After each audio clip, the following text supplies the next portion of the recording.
Live semuanya.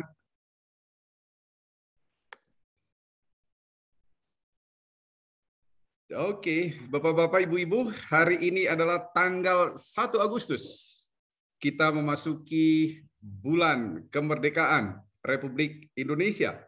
Tapi di sisi lain kita juga tahu bahwa setiap awal bulan di gereja kita melakukan juga perjamuan kudus. Nah, untuk itu, Bapak-bapak, Ibu-ibu, saudaraku semua, pastikan sudah siap di meja kita, di depan kita, roti dan anggur atau teh, ya, sehingga pada saat kita nanti memulai perjamuan kudus, nggak usah lagi harus lari kiri kanan, ya. Kita udah langsung bisa nanti terus mengikuti ibadah kita. Nah, Bapak-bapak, Ibu-ibu, karena ini sudah memasuki jam 10, kita akan segera memulai ibadah kita.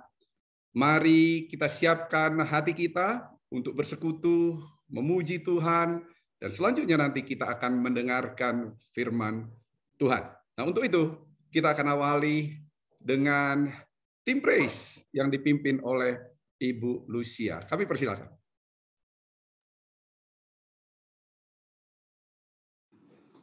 Shalom, selamat pagi jemaat kasih Tuhan Yesus. Kita bertemu lagi di hari Minggu ini. Kita mau menyembah, memuliakan Tuhan dan mau bersyukur pada Tuhan atas kebaikan-kebaikan yang telah kita terima daripada Tuhan. Sebelumnya kita bersatu dalam doa dulu. Selamat pagi Bapa, selamat pagi Tuhan Yesus, dan selamat pagi Roh Kudus. Terima kasih untuk kesempatan yang hari ini kami boleh ada, karena Tuhan telah membimbing dan memimpin dan memberkati kami sepanjang minggu. Berkat tercurah atas kehidupan kami. Saat ini kami ingin memuji, memuliakan nama-Mu, dan kami ingin mendengarkan firman-Mu. Kami juga akan masuk dalam perjamuan kudus. Mari Tuhan Kau berkati kami, dan kami ingin mempersiapkan hati kami untuk menyenangkan hati Tuhan. Dalam nama Tuhan Yesus, kami buka ibadah kami. Haleluya. Amin.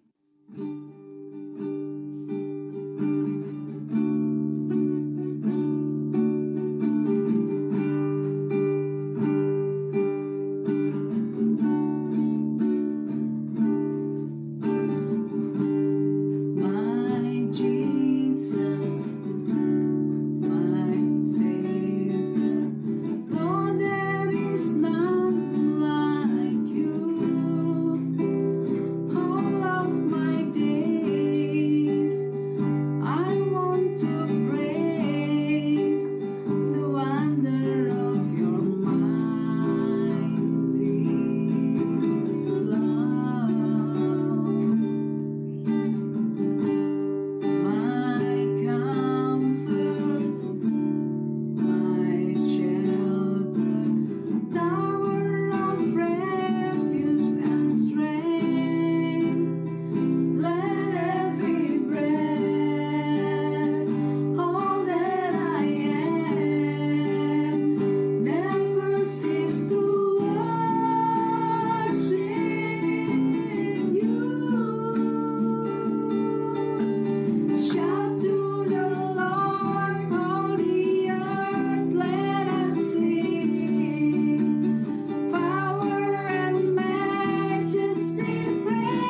Tuhan, kita adalah jemaat, kita adalah orang-orang yang telah dimerdekakan oleh Tuhan. Untuk itu, mari kita bangkit, nyatakan kuasa Tuhan, kalahkan setiap tipu muslihat iblis. Dengan nama Yesus kita bisa kalahkan, dan dengan nama Yesus kita bisa menang.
Kota Ben.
Jemaat kasih Tuhan, mari kita mempersiapkan diri, mempersiapkan hati kita untuk memasuki perjamuan kudus.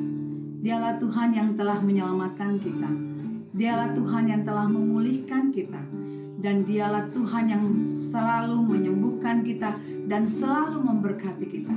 Mari kita siapkan diri kita. Kita mau bersyukur kepada Tuhan.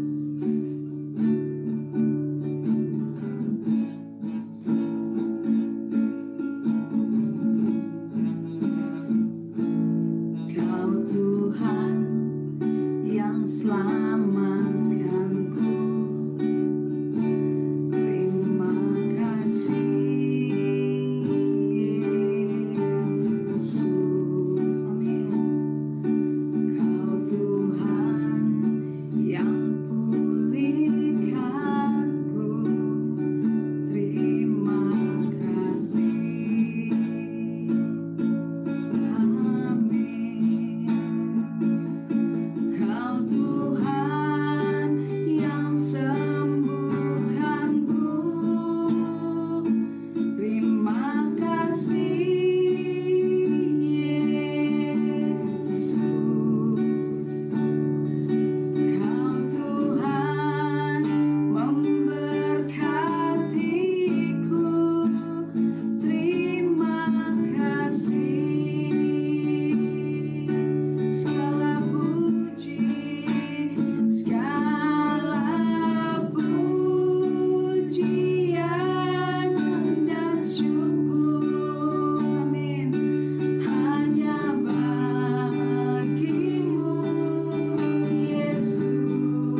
Shalom, selamat pagi Bapak Ibu sekalian. Kita akan bersama-sama masuk dalam perjamuan kudus. Seperti yang sudah disampaikan di awal oleh Pak Johnson, Bapak Ibu yang sudah menyiapkan, mari kita akan bersama-sama masuk dalam perjamuan kudus ini. Sebelum kita mengambil perjamuan ini, saya akan bagikan secara singkat dasar firman Tuhan untuk apa yang akan kita lakukan pagi hari ini. Menurut 1 Korintus 10 ayat 16 bahwa roti ini adalah persekutuan dengan tubuh Kristus dan anggur di dalam cawan ini adalah persekutuan kita dengan darah Kristus. Ini artinya ini bukan satu rutinitas yang kita lakukan setiap bulan, saudara. Tapi ini satu tindakan iman. Bahwa kita percaya bahwa kita menyatu dengan Kristus. Saat kita mengambil perjamuan ini, pribadi Tuhan Yesus semakin nyata dalam hidup kita masing-masing.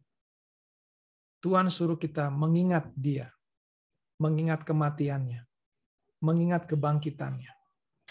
Supaya kita pun mati dari semua keinginan daging, hawa nafsu, keegoisan kita, kepahitan, kemarahan kita, dendam kita. Tuhan suruh kita matikan itu. Saat kita melakukan perjamuan ini, Tuhan minta kita mengingat apa yang Tuhan sudah lakukan. Dan kita bangkit bersama-sama dengan Dia. Hidup dalam hidup yang baru, masuk dalam kehidupan kekal bersama dengan Tuhan. Jadi sebelum saudara mengambil roti dan anggur ini, mari selidiki hati kita di hadapan Tuhan. Apakah ada hal-hal yang tidak berkenan di hadapan Tuhan? Saudara bisa mengaku kepada Tuhan. Firman Tuhan berkata bahwa Dia Tuhan, Dia Allah, setia dan adil. Dia akan menyucikan. Saat kita mengaku dosa kita, Dia akan menyucikan dosa kita. Datang dan kerendahan hati kepada Tuhan pagi hari ini. Saya percaya bahwa ada kasih dan anugerah Tuhan di tengah-tengah kita dimanapun kita berada pagi hari ini. Mari kita sungguh-sungguh menghargai apa yang Tuhan sudah kerjakan, karya yang besar yang Dia sudah lakukan dalam hidup kita. Di dalam Yohanes 6 ayat 53 sampai ayat 54. Saya bacakan. Maka kata Yesus kepada mereka, "Aku berkata kepadamu, sesungguhnya jikalau kamu tidak makan daging anak manusia dan minum darahnya, kamu tidak mempunyai hidup di dalam dirimu. Barang siapa makan dagingku dan minum darahku, ia mempunyai hidup yang kekal, dan aku akan membangkitkan dia pada akhir zaman." Lalu dalam 1 Korintus 11 ayat 26 sampai 28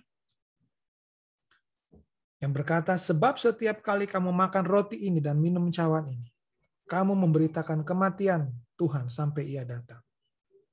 Jadi barang siapa dengan cara yang tidak layak makan roti dan minum cawan Tuhan, ia berdosa terhadap tubuh dan darah Tuhan.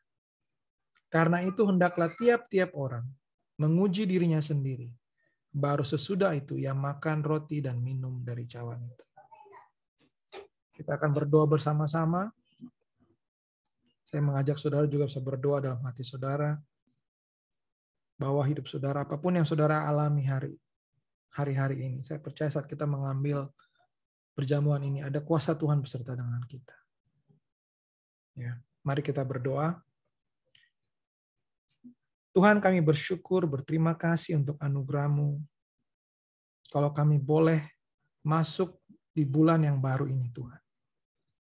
Dan kami boleh kembali memperingati akan kematian Tuhan lewat perjamuan ini. Kami berdoa, Tuhan. Biar kami sungguh-sungguh mengerti dan sadar apa yang kami lakukan ini, Tuhan.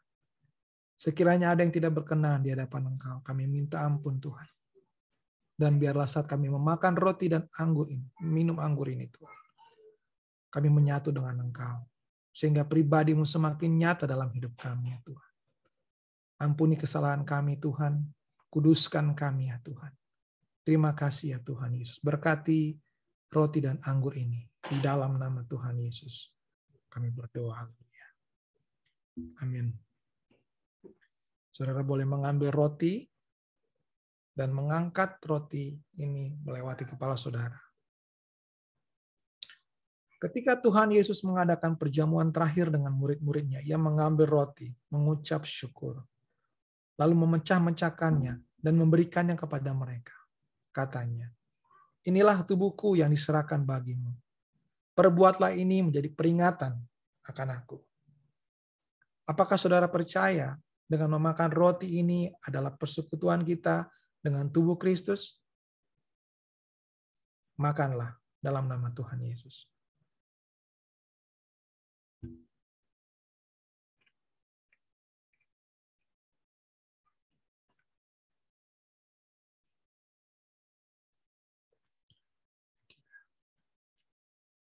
Mari kita mengangkat cawan yang berisi anggur ini. Cawan ini adalah cawan perjanjian baru yang dimeteraikan dengan darah Kristus. Darah Yesus berkuasa. Darah Yesus membawa kehidupan. Darah Yesus membawa kelegaan. Darah Yesus membawa pengurapan. Yesus berkata, cawan ini adalah perjanjian baru oleh darahku yang ditumpahkan bagi kamu. Perbuatlah ini menjadi peringatan akan aku. Apakah saudara percaya dengan meminum anggur ini adalah persekutuan kita dengan darah Yesus? Minumlah dalam nama Yesus.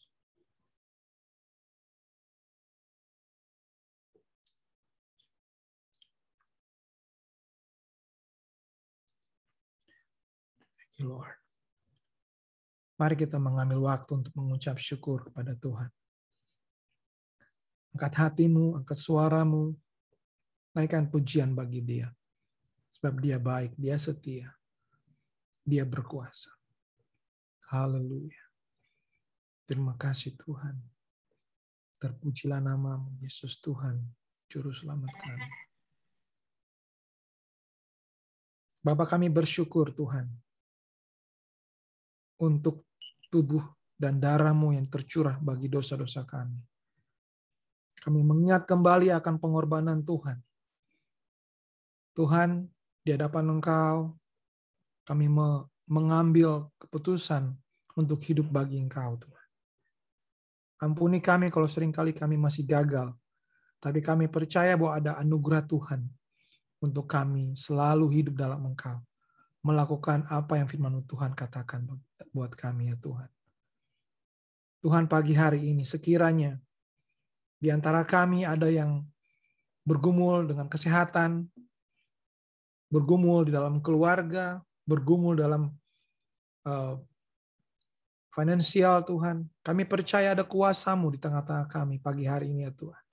Kami percaya yang sakit disembuhkan, yang terikat dimerdekakan dalam nama Tuhan Yesus. Karena kami percaya Tuhan, Engkau hadir di tengah-tengah kami pagi hari ini. Terima kasih Tuhan Yesus. Kaulah yang membawa kemenangan dalam hidup kami.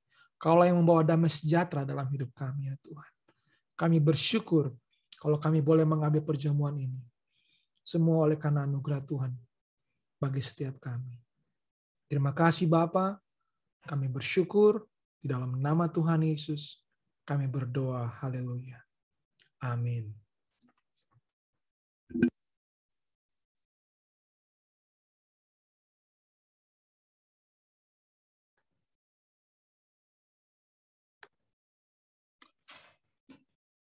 Selamat pagi, selamat hari Minggu untuk kita semuanya. Pagi. Ya, kita akan mendengarkan firman Tuhan. Untuk itu mari kita satukan hati, kita berdoa bersama-sama. Tuhan Allah yang Maha Besar, Tuhan yang kami kenal dalam nama Yesus Kristus. Kami kembali mengucap syukur pada pagi hari ini ya Bapa, atas segala kebaikan-Mu Tuhan di dalam kehidupan kami. Terima kasih untuk perlindungan-Mu. Engkau memberikan kekuatan, kesehatan kepada kami. Terima kasih atas segala berkat-Mu Tuhan di dalam kehidupan kami. Kalau sebentar Tuhan kami mau mendengarkan firman-Mu, jamah hati kami, jamah pikiran kami Tuhan. Sehingga hati kami bagaikan tanah yang subur, yang siap ditanami firman Tuhan. Urapi hamba yang menyampaikan firman-Mu pada pagi hari ini ya Bapa. Biarlah Tuhan kuasa-Mu menyertai pemberitaan firman Tuhan pada pagi hari ini. Di dalam nama Tuhan Yesus, kami berdoa, mengucap syukur, haleluya, sama-sama kita serukan. Amin. Oke, sebelum saya mulai membagikan firman Tuhan, saya akan share screen sebentar. Saya mohon nanti masukan apakah semua sudah bisa melihat tampilan layarnya? Sudah. Baik, terima kasih. Nah, Bapak Ibu Saudara-saudara, New Lifers, sebelum saya mulai membagikan firman Tuhan, saya menyampaikan sedikit pemberitahuan bahwa tanggal 9 Agustus nanti saya akan mengantarkan Deo ya untuk kuliah ke Amerika karena ini adalah negara yang jauh. Kami tidak punya saudara di sana. Jadi saya akan mendampingi Deo untuk sementara waktu di sana. Saya akan ada di Amerika sampai akhir September. Jadi mulai tanggal 9 nanti sampai akhir September untuk sementara waktu saya akan non-aktif dulu untuk pelayanan di New Life. Jadi kalau nanti kira-kira lebih kurang 2 bulan saya nggak muncul-muncul, nggak usah berpikir enggak. Karena memang lagi ada tugas ya mengantarkan anak ke sekolahnya. Namun demikian saya tetap memohon dukungan doa dari bapak-bapak, ibu-ibu, dari tim doa juga agar perjalanan kami ke sana lancar, agar semua urusan yang ada di sana pun nanti berjalan dengan baik. Terima kasih, itu pengumuman di awal sebelum kita mendengarkan firman Tuhan. Nah, kita tahu bahwa hari ini kita memasuki bulan Agustus. Bagi bangsa Indonesia, bulan Agustus adalah bulan yang sangat bermakna. Tepatnya pada tanggal 17 Agustus nanti, kita akan merayakan Hari Kemerdekaan Indonesia yang ke-76. Luar biasa. Nah, untuk itu kita perlu merenung sebentar. Kalau tadi saya katakan kita akan merayakan ulang tahun kemerdekaan negeri kita yang ke-76. Apa sih sebetulnya arti dari kata merdeka itu? Nah, ini perlu kita ketahui sehingga kita benar-benar paham apa sebetulnya makna kemerdekaan itu. Nah, kalau saya lihat di Kamus Umum Bahasa Indonesia, merdeka artinya yang pertama adalah bebas dari perhambaan, bebas dari penjajahan, dan sebagainya. Artinya bebas dari perbudakan, bebas dari belenggu. Itu yang disebut dengan merdeka. Tidak ada lagi yang menjajah kita. Yang kedua, merdeka artinya adalah tidak terkena atau lepas dari tuntunan. Lepas dari tuntutan siapapun. Kita tidak seorang buronan. Kita tidak seorang yang sedang dicari-cari polisi, dicari debt collector, dan lain-lain. Kita lepas dari situ semua. Itu yang disebut dengan merdeka. Dan yang ketiga, kalau kita lihat di dalam Kamus Umum Bahasa Indonesia, merdeka itu artinya kita tidak terikat. Kita tidak tergantung kepada orang atau pihak tertentu. Artinya kita bisa leluasa bergerak. Kita bisa leluasa menentukan pilihan kita. Nah, kalau kita kembali ke belakang sejenak, kita lihat ke sejarah Indonesia. Negara kita ini pernah dijajah oleh bangsa Portugis. Setelah itu kita dijajah oleh Belanda selama 350 tahun. Jangka waktu yang sangat panjang. Setelah itu kita dijajah lagi oleh Jepang selama 3,5 tahun. Saya ingat dulu waktu sekolah SMP, SMA gitu ya. Walaupun katanya Jepang menjajah kita hanya 3,5 tahun, tetapi penderitaan yang kita rasakan itu sangat luar biasa. Ya karena memang yang namanya penjajah itu akan menindas, akan menganiaya, akan melecehkan, akan memperbudak. Itulah penjajah. Dan kalau kita lihat pada masa lalu, penjajahan itu terkait dengan penguasaan atas negara lain melalui kekuasaan militer. Tetapi pada masa modern sekarang ini, penjajahan bisa muncul dalam bentuk yang lain dan terselubung. Dengan dukungan kekuatan global, negara yang kuat dapat menguasai dan mengatur negara lain, misalnya melalui perekonomian atau melalui sistem politiknya. Jadi, negara yang sudah memproklamirkan kemerdekaannya pun masih dapat terjajah oleh kekuatan asing dalam bentuk yang berbeda seperti tadi saya katakan, misalnya dalam bentuk penjajahan ekonomi, penjajahan kebudayaan, dan lain-lain. Nah, kalau kita perhatikan sebetulnya, ternyata dosa juga mirip dengan penjajahan. Dosa bisa menjajah manusia dalam berbagai bentuk. Misalnya, dosa bisa menjajah manusia sehingga terikat kepada narkoba, terikat kepada perzinahan, terikat kepada pencurian, terikat kepada perjudian, terikat kepada kebohongan, dan lain-lain. Dan ini semua bisa menghasilkan maut. Firman Tuhan mengatakan bahwa upah dosa adalah maut atau kematian yang kekal. Karena itulah memang tujuan iblis. Tetapi kita bersyukur bahwa Tuhan Yesus telah rela mati di kayu salib untuk menebus dosa-dosa kita. Dia serahkan nyawanya untuk membebaskan kita dari ikatan dosa, memberikan kemerdekaan bagi kita, memberikan kebebasan kepada kita. Nah, di dalam Kristus, manusia lama kita telah disalibkan, dan kita diberi kehidupan yang baru supaya tubuh dosa kita ini hilang kuasanya, agar kita jangan lagi menghambakan diri kepada dosa, melainkan menggunakan tubuh kita ini sebagai senjata kebenaran. Dan apa yang saya katakan barusan, itulah yang tertulis di kitab Roma. Saya akan bacakan untuk kita apa yang tertulis di kitab Roma ini.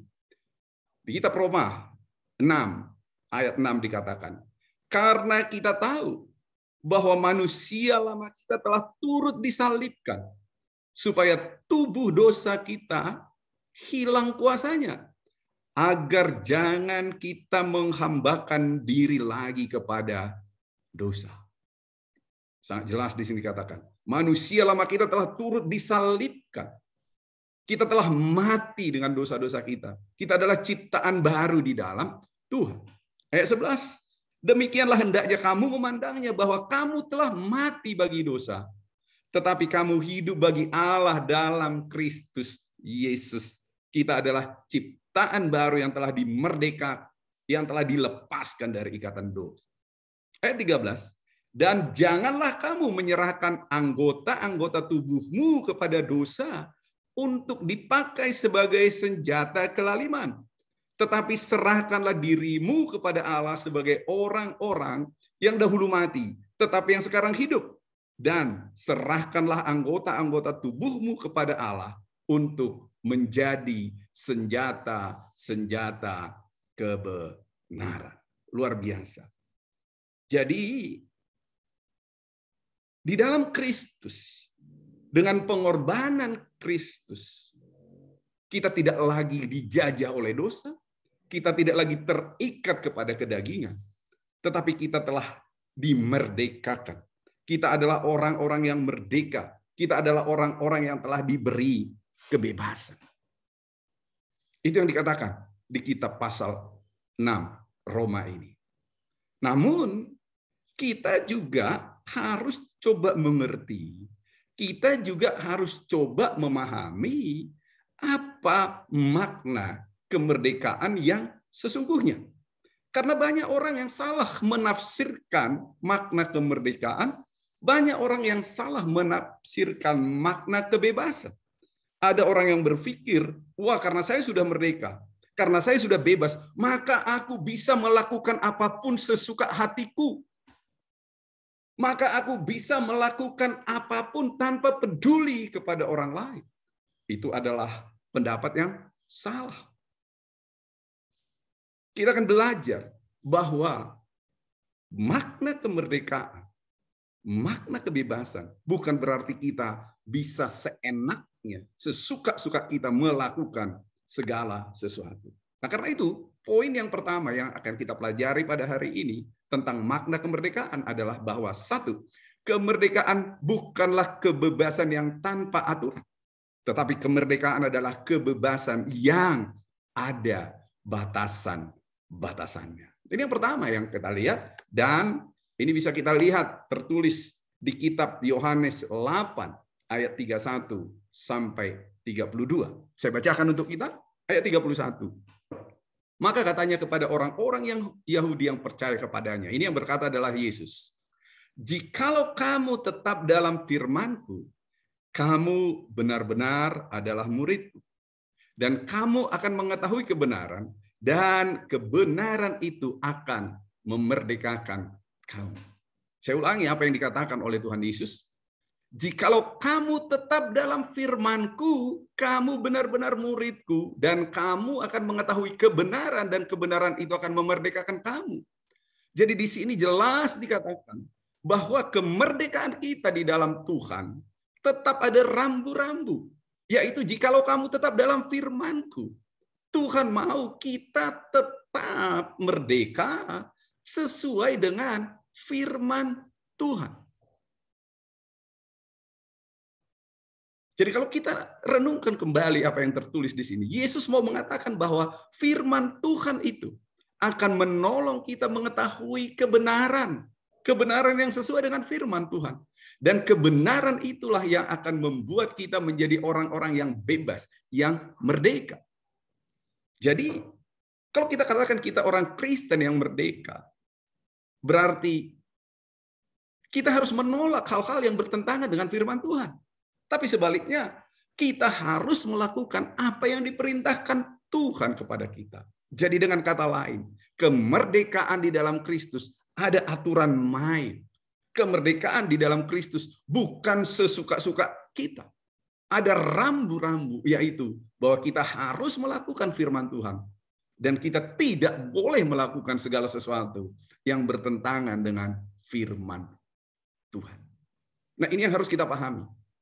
Ini harus kita pahami bahwa kemerdekaan, kebebasan yang diberikan Tuhan kepada kita saat Dia menebus dosa kita adalah kemerdekaan yang mengikuti aturan. Apa aturannya?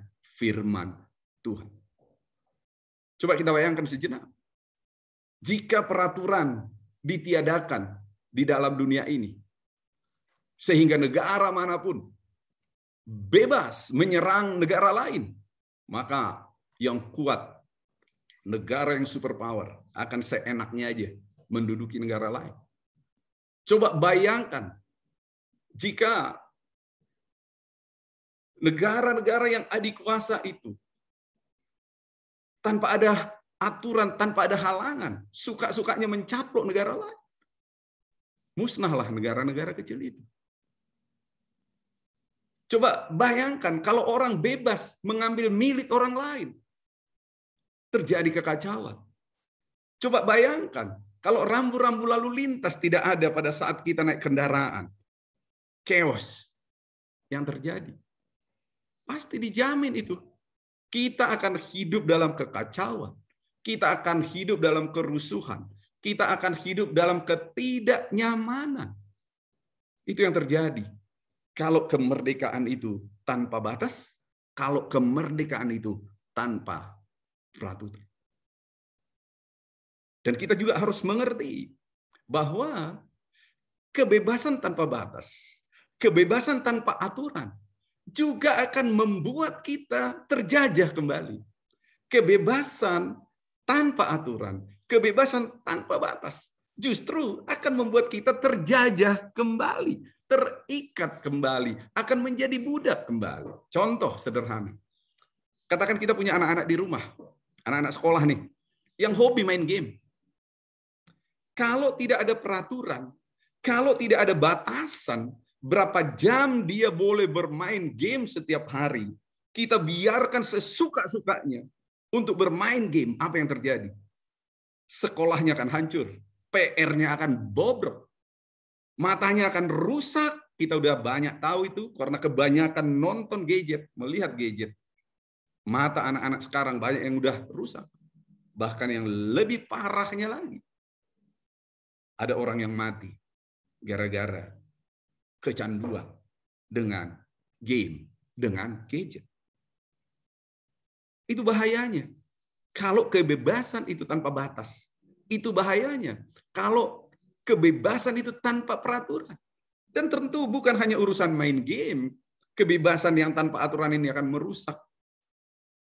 Kalau kita bebaskan orang untuk menggunakan narkoba, ganja lah, morfin lah, apa yang akan terjadi?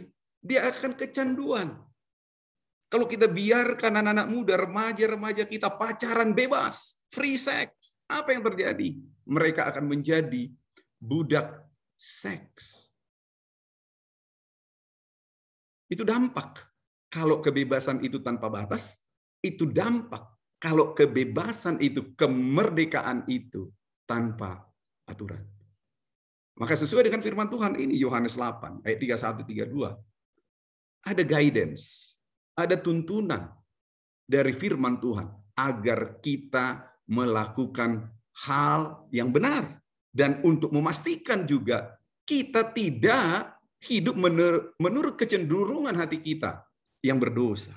Tetapi kita mengikuti tuntunan Roh Kudus yang akan membawa kita ke dalam kebenaran. Nah, itu poin nomor 1 yang kita harus pahami tentang makna kemerdekaan, bahwa kemerdekaan bukanlah kebebasan yang tanpa aturan. Bahwa kemerdekaan bukanlah kebebasan yang tanpa batasan. Tetap ada aturan, tetap ada batasan. Untuk apa itu semua? Untuk kebaikan kita. Karena kebebasan yang kebablasan justru akan memperbudak kita kembali. Itu yang poin nomor 1. Sekarang kita lihat poin nomor 2. Makna kemerdekaan. Yang kedua, bahwa kemerdekaan adalah kebebasan yang bertanggung jawab.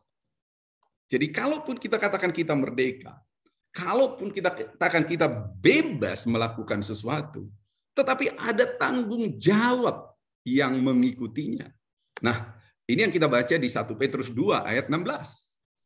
Di sana dituliskan, hiduplah sebagai orang merdeka dan bukan seperti mereka yang menyalahgunakan kemerdekaan itu untuk menyelubungi kejahatan-kejahatan mereka, tetapi hiduplah sebagai hamba Allah. Ini sangat menarik. Hiduplah sebagai orang merdeka dan bukan seperti mereka yang menyalahgunakan kemerdekaan itu. Orang yang menyalahgunakan kemerdekaan itu adalah orang-orang yang tidak bertanggung jawab terhadap kebebasan yang dia peroleh. Jadi kalau kita katakan kita telah dibebaskan oleh Tuhan Yesus dari maut, kita telah dibebaskan oleh Tuhan Yesus dari ikatan dosa, Yesus telah memberikan keselamatan kepada kita.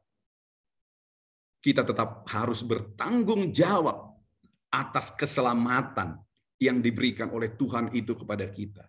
Kenapa? Karena kita adalah hambanya Tuhan. Jadi,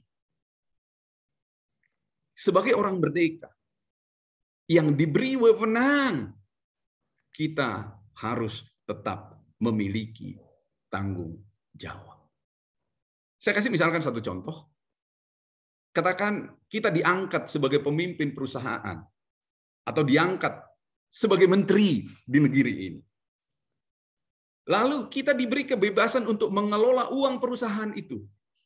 Atau kita diberi kebebasan untuk mengelola uang di departemen kita di dalam sebuah kementerian yang kita pimpin sebagai pemimpin kita di sana. Maka kita harus bertanggung jawab dalam menyalurkan dana yang ada tersebut sesuai dengan peruntukannya. Kita tidak bisa seenak-enaknya, kita tidak bisa salah menggunakan kebebasan tersebut untuk menutupi kejahatan-kejahatan kita. Misalnya money laundry lah, misalnya korupsi lah, dan lain-lain. Pada saat mempersiapkan khotbah ini, saya ingat situasi zaman sekarang. Saya amat sangat sedih mengingat apa yang beberapa waktu yang lalu terjadi di negeri kita. Seorang menteri kita, Menteri Sosial, menyelewengkan dana bantuan sosial. Saya nggak tahu berapa miliar yang diselewengkan. Di saat rakyat kesulitan sebagai dampak dari pandemi COVID-19 ini, pemerintah menyediakan dana bantuan sosial untuk masyarakat yang membutuhkan, yang terdampak. Tapi apa yang terjadi? Kita semua tahu dana itu diselewengkan. Tidak sampai kepada sasarannya. Inilah orang-orang yang tidak bertanggung jawab. Nah, firman Tuhan memperingatkan kita. Kita telah merdeka. Dosa kita telah ditebus. Kita telah diberi kebebasan. Tetapi ingat, pada saat kita ditebus, pada saat kita dimerdekakan, status kita adalah hambanya Tuhan. Status kita adalah duta-duta Kristus yang diharapkan kita melakukan segala sesuatu untuk kemuliaan bagi nama Tuhan. Kita harus bertanggung jawab menggunakan kemerdekaan yang diberikan Tuhan tersebut untuk kebaikan. Itu poin yang kedua yang kita pelajari. Bahwa kemerdekaan adalah kebebasan yang bertanggung jawab. Kemerdekaan itu bukan kebebasan seenak-enaknya. Kemerdekaan itu bukan kebebasan untuk menyalahgunakan wewenang. Kemerdekaan itu bukan kebebasan untuk memperkaya diri sendiri. Tetapi bertanggung jawab sesuai dengan peruntukan yang telah ditentukan. Nah, mari kita sadari ini Bapak Ibu Saudara. Pada saat kita diberi kebebasan mengelola apapun, ingat bahwa kita tetap bertanggung jawab. Dan tanggung jawab kita yang tertinggi adalah kepada Tuhan. Karena di ayat ini dikatakan, hiduplah sebagai hamba Allah. Pertanggungjawaban kita yang tertinggi adalah kepada Tuhan. Manusia mungkin bisa tidak melihat apa yang kita lakukan. Tetapi Tuhan selalu tahu yang paling tersembunyi pun. Dan kita diingatkan agar kemerdekaan itu jangan menyelubungi kejahatan. Tapi kita harus hidup sebagai hamba Allah. Nah, sekarang kita lihat poin yang ketiga yang terakhir tentang makna kemerdekaan. Yang ketiga, kemerdekaan adalah kebebasan atas dasar kasih. Ini sangat menarik. Bahwa kalaupun kita dikatakan merdeka, kalaupun kita dikatakan bebas, tetapi di dalam kita menjalankan kemerdekaan itu, di dalam kita menjalankan kebebasan itu, harus kita ingat dasarnya adalah kasih. Nah, ini bisa kita lihat tertulis di kitab Galatia 5 ayat 13 sampai 14. Ayat 13 saya bacakan. Saudara-saudara, memang kamu telah dipanggil untuk merdeka. Tetapi janganlah kamu mempergunakan kemerdekaan itu sebagai kesempatan untuk kehidupan dalam dosa, melainkan layanilah seorang akan yang lain oleh kasih.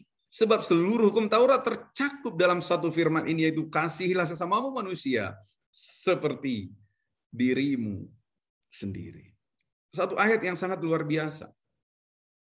Satu ayat yang sangat luar biasa. Saya ulangi baca yang ayat ke-13. Tertulis di sana, saudara-saudara, memang kamu telah dipanggil untuk merdeka, tetapi janganlah kamu pergunakan kemerdekaan itu sebagai kesempatan untuk kehidupan dalam dosa. Tetapi gunakanlah itu untuk melayani seorang akan lain oleh kasih. Jangan gunakan kemerdekaan itu untuk menindas orang lain. Jangan gunakan kemerdekaan itu untuk menipu orang lain. Jangan gunakan kemerdekaan itu untuk memanfaatkan orang lain. Jangan gunakan kemerdekaan itu untuk memperalat orang lain. Tetapi gunakanlah kemerdekaan itu untuk melayani orang lain. Satu ayat yang sangat luar biasa. Itulah kemerdekaan yang diinginkan Tuhan Yesus kita lakukan pada saat dia mau mati di kayu salib, menebus dosa kita, membebaskan kita dari ikatan dosa. Tetapi kalau kita perhatikan pada zaman ini, istilah kebebasan bisa menjadi kata yang sangat-sangat berbahaya. Karena seringkali disalah tafsirkan dalam banyak hal. Mereka maunya bebas melakukan apa saja yang mereka inginkan. Bebas melakukan apa saja yang mereka mau tanpa peduli pada orang lain. Tanpa peduli kepentingan orang lain. Yang dipikirkan hanyalah ego sendiri. Saya ambil contoh sangat sederhana. Kita mengenal, di Indonesia ada, di mana-mana ada, kita mengenal istilah kebebasan pers. Kebebasan pers. Atas dasar kebebasan pers tersebut, banyak media yang memuat berita dengan judul-judul yang provokatif, sehingga menimbulkan perselisihan antara kelompok A dan kelompok B, agama A dengan agama B, suku A dan suku B. Bukankah itu yang sering kita lihat di zaman digital sekarang ini? Karena koran bukan lagi koran-koran cetakan kertas, tapi semua koran digital ada di tangan kita semua. Dan kalau kita lihat beritanya itu berita-berita provokatif. Saya ingat beberapa waktu yang lalu, waktu Pak Luhut Panjaitan diwawancara sebuah TV, dia tegur itu pembawa acara. Kenapa sih pernyataan-pernyataan kamu harus pernyataan-pernyataan yang provokatif? Saya sepakat. Tapi kadang ini, kenapa pers suka membuat pernyataan yang provokatif? Karena mereka hanya mementingkan diri mereka sendiri. Agar orang mau membaca koran mereka. Sehingga nilai jualnya tinggi. Jadi yang dipentingkan adalah egoismenya tanpa peduli kepada orang lain. Tanpa peduli dampaknya bisa merusak masyarakat. Tuhan mengajarkan kita agar tidak melakukan hal yang demikian. Tuhan mengajarkan kita di dalam kebebasan itu selalu harus didasari kasih. Bukan hanya pers sekarang yang banyak bermasalah. Kita tahu sosmed sekarang, WA lah, Instagram lah, dan lain-lain. Banyak berita hoax. Wow, kalau kita lihat dari beberapa tahun yang lalu sampai sekarang, berseliweran itu berita-berita hoax, menyudutkan orang lain, menyalahkan orang lain, memanfaatkan orang lain. Sehingga apa yang terjadi? Yang terjadi adalah pertentangan, yang terjadi adalah kericuhan.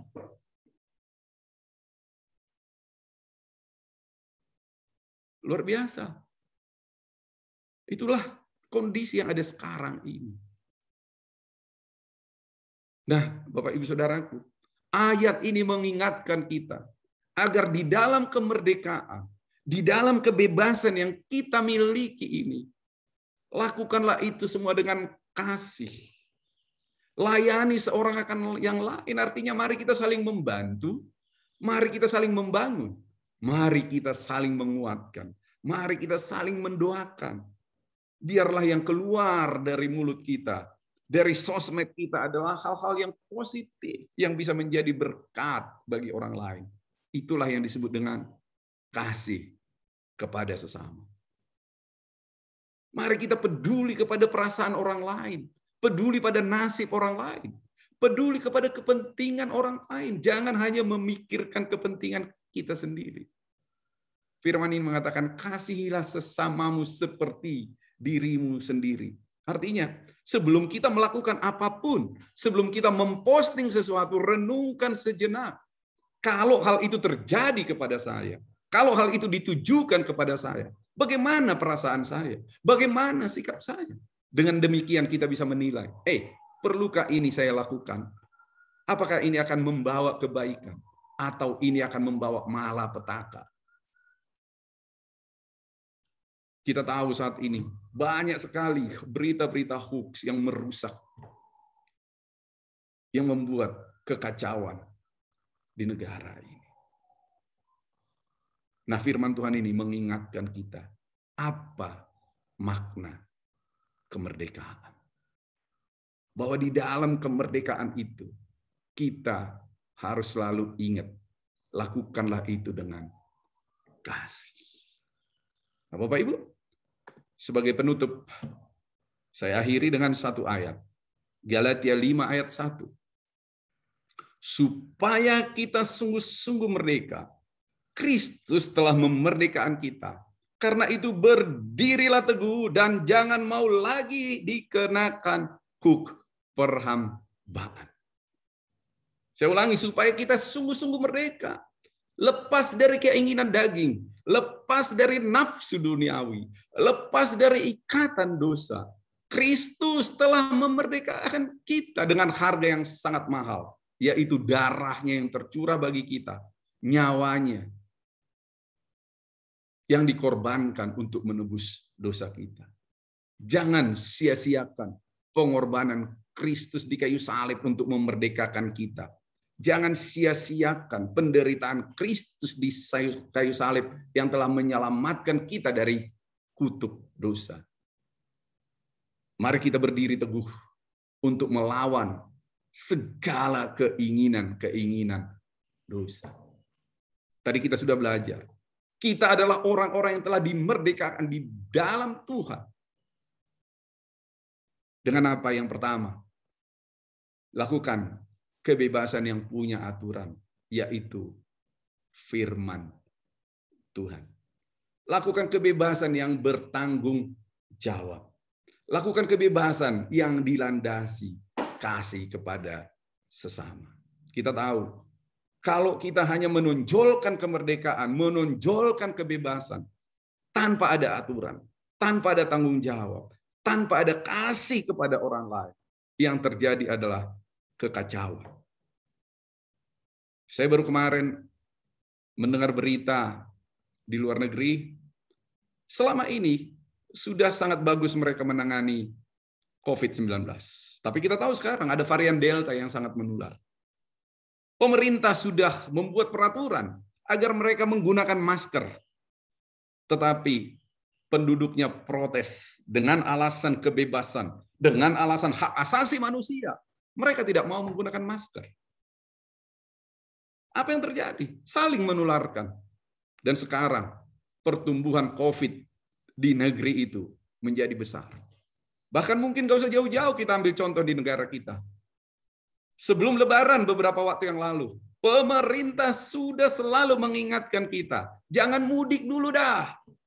Jangan kumpul-kumpul dulu deh. Waktu itu COVID di kita belum seperti sekarang 40.000, 50.000. Pemerintah sudah mengantisipasi, jangan ngumpul dulu. Tetapi apa yang terjadi? Dengan alasan kebebasan, rakyat katakan, oh saya perlu ngumpul dengan papaku, dengan mamaku, dengan anakku udah lama. Dan tahu dampaknya apa sekarang? Pertumbuhan COVID di negeri ini, wow, naik. Beberapa waktu yang lalu tertinggi pertumbuhan hariannya di dunia. Saat ini kematian per hari tertinggi di dunia. Saat ini rumah sakit tidak bisa menampung korban COVID. Saya kira kita semua tahu, teman-teman kita banyak yang kemarin terdampak tidak dapat rumah sakit karena penuh. Saat ini tidak cukup suplai oksigen yang dibutuhkan orang-orang yang terdampak dari COVID. Saya hanya berpikir, seandainya kita menggunakan kemerdekaan kita sesuai aturan, bertanggung jawab dengan kasih, kita mau melakukan anjuran pemerintah, kita mau melakukan protokol kesehatan, mungkin tidak sebanyak ini. Saya tidak katakan akan nol pertumbuhannya, tetapi mungkin pertumbuhannya tidak akan seperti sekarang. Apa yang terjadi tidak tertangani. Nah, Bapak Ibu, mari kita renungkan firman Tuhan ini, bahwa kemerdekaan yang diberikan Tuhan kepada kita bukanlah kemerdekaan tanpa batas, tetapi kemerdekaan yang harus mengikuti aturan, kemerdekaan yang harus bertanggung jawab, kemerdekaan yang harus didasari oleh kasih. Amin. Kita akan akhiri ibadah kita. Mari kita tundukkan kepala. Kita berdoa sejenak. Tuhan, terima kasih. Kami kembali bersyukur Tuhan. Untuk waktu yang indah ini kami boleh mendengarkan firman-Mu yang mengajar kami ya Bapa, bahwa kemerdekaan, kebebasan yang Kau berikan bagi kami harus kami kelola dengan baik. Sehingga nyata Tuhan, sebagai anak-anak Tuhan, kami membawa damai sejahtera di dunia ini. Terima kasih Tuhan, meteraikan setiap firman ini, sehingga kami benar-benar Tuhan, menjadi duta-duta Kristus, menjadi terang, menjadi garam dunia ini. Terima kasih ya Bapa. Di dalam nama Yesus kami telah berdoa, mengucap syukur, haleluya, amin. Selanjutnya kita akan mendengarkan pengumuman. Sebentar, saya akan tampilkan ya. Ternyata harus saya ulangi sedikit dari awal. Baik, kita dengarkan pengumuman selanjutnya.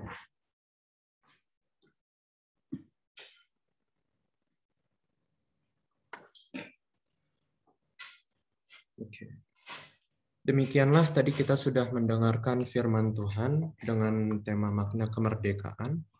Firman Tuhan mengatakan bahwa kita adalah orang-orang yang merdeka melalui pengorbanan Kristus di kayu salib yang telah menebus dosa kita dan membebaskan kita dari ikatan dosa. Tapi kemerdekaan di dalam Kristus bukanlah kebebasan tanpa batas atau tanpa aturan. Kita tetap harus berjalan sesuai dengan firman Tuhan. Kemerdekaan yang kita miliki juga harus diikuti dengan tanggung jawab dan berlandaskan kepada kasih kepada sesama. Mari kita lakukan firman Tuhan ini dalam kehidupan kita sehari-hari. Amin. Selanjutnya,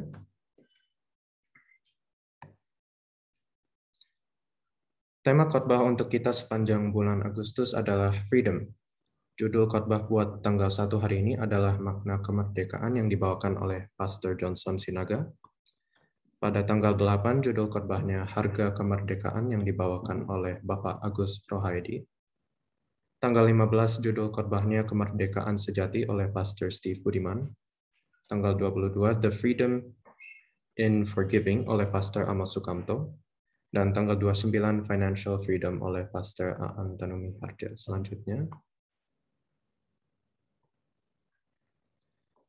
doa Sabtu akan diadakan pukul 18.30 atau jam 6.30 malam melalui aplikasi Zoom. Info Komsel.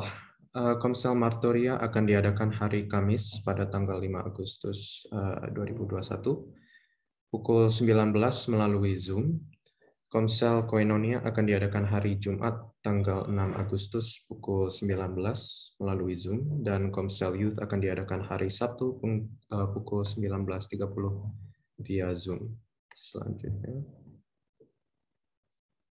info ulang tahun. Selamat ulang tahun kepada Pak Gugun pada tanggal 8 Agustus. Dan happy anniversary kepada Pak Dokter Bu Dokter pada tanggal 7 Agustus. Selanjutnya, ajakan kepada seluruh jemaat New Life KBP.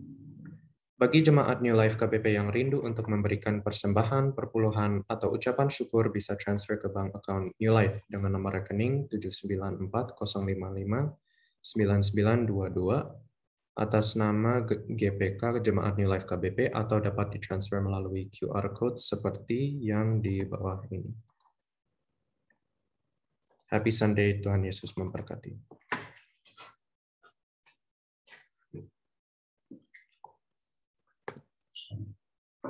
Baik, dengan demikian ibadah kita telah selesai. Kita akan akhiri ibadah kita dengan doa berkat. Mari kembali kita satukan hati, kita berdoa. Tuhan, kami kembali bersyukur kehadapan-Mu ya Bapa untuk waktu yang indah ini Tuhan. Kami bisa bersekutu bersama, kami bisa memuji, memuliakan nama-Mu, kami bisa mendengarkan firman Tuhan yang mengajar kami Tuhan, apa makna kemerdekaan bagi kami. Kami kembali memohon Tuhan, berikan kami kekuatan untuk menjadi pelaku-pelaku firman Tuhan. Bapak, pada kesempatan ini kami juga kembali berdoa untuk bangsa dan negara kami Indonesia Tuhan. Mari Bapak, Kau berkati Tuhan bangsa dan negara ini. Kau berkati Tuhan para pemimpin-pemimpin negara ini ya Bapak. Berikan kesatuan hati, berikan kekompakan Tuhan, sehingga mereka bisa menjalankan setiap program yang telah direncanakan dengan baik ya Bapak. Kami juga berdoa Tuhan, jamah hati rakyat Indonesia ini, agar ada penundukan diri ya Bapak. Mereka melakukan peraturan-peraturan yang ada dengan baik, sehingga membawa kebaikan bagi bangsa dan negara ini. Tuhan, kami juga tetap berdoa untuk jemaat New Life, dimanapun mereka saat ini berada. Tuhan, mari Kau lawat pribadi lepas pribadi Tuhan. Apapun Tuhan yang menjadi kebutuhan mereka pada saat ini, Engkaulah yang menyediakan itu bagi mereka. Apapun pergumulan mereka Tuhan, Engkau yang menjadi jawaban ya Bapak. Karena kami percaya Tuhan di dalam Engkau tidak ada yang mustahil. Terima kasih Tuhan. Sebentar kami akan menerima berkat-berkat istimewa dari Engkau. Mari curahkan Tuhan berkat-berkat itu untuk kami semua. Mari jemaat Tuhan, angkat kedua tanganmu. Terimalah berkat-berkat istimewa dari Allah Bapa Tuhan kita. Allah memberkati engkau dimanapun engkau berada. Allah memberkati pekerjaan. Allah memberkati studimu. Karena Allah adalah yang menyediakan segala sesuatu. Allah memberkati kesehatanmu. Oleh kuasa darahnya yang kudus itu, segala kelemahan tubuhmu dilenyapkan. Bahkan memberikan kekuatan yang baru kepadamu. Allah memberkati keluargamu. Oleh karena kasih-Nya yang mengalir di tengah-tengah keluargamu. Ada pemulihan, ada kekompakan yang terjadi di tengah-tengah keluargamu. Biarlah kasih karunia dari Allah Bapa, damai sejahtera dan sukacita dari Tuhan Yesus Kristus, serta persekutuan yang indah dengan Roh Kudus menyertai engkau mulai hari ini sampai selama-lamanya di dalam nama Tuhan Yesus. Haleluya. Amin. Kita telah selesai. Sekarang kita bisa berfellowship yang dipimpin oleh Ibu Lucia. Sekarang silakan Bu. Iya, terima kasih Pastor Johnson untuk firman-Nya, biar kita semakin dikuatkan dan kita dapat melakukan apa yang Tuhan minta dalam kehidupan kita. Baik, saya mau menegur semua jemaat, selamat pagi, selamat siang. Tuhan memberkati semua jemaat New Life. Oh, Pak Nurdin. Oh, sudah gemuk ya Pak ya, semangat ya. Oh, senyumnya mantap, luar biasa.